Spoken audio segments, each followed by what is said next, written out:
Hello, today we will guide you through how to lock PDF from editing in PDF XChange Editor. In this walkthrough, we'll show you how to apply editing restrictions to a PDF using PDF XChange Editor so other people can view the file without being able to easily make changes.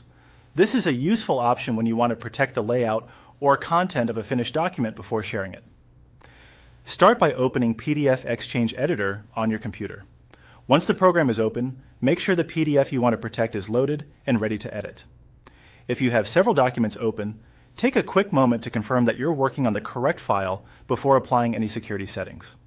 Next, go to the top left corner of the window and click on File. This will open the main file menu, where you can access document-related settings and properties. From there, click on Document Properties.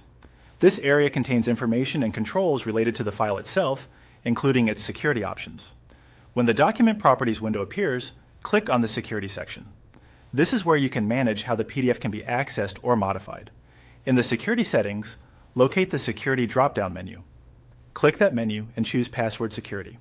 This setting allows you to add protection rules to the file by using a password. After selecting Password Security, look for the option to restrict editing and click on it. This is the setting that helps prevent unwanted changes to the PDF. Keep in mind that this does not just lock the file visually, it adds an editing restriction that requires the correct password before modifications can be made. You'll then be prompted to enter a password and confirm it. Type in the password you want to use, and then enter the same password again in the confirmation field. Be sure to choose something you can remember, since this password will be needed later if you want to remove the restriction or make edits yourself. For security reasons, avoid using simple or easily guessed passwords.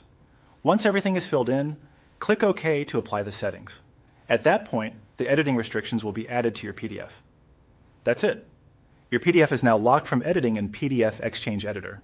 As a final tip, it's a good idea to save the document after making security changes and then reopen it to verify the restrictions were applied correctly. This helps ensure the file is protected as expected before you send it or store it for later use.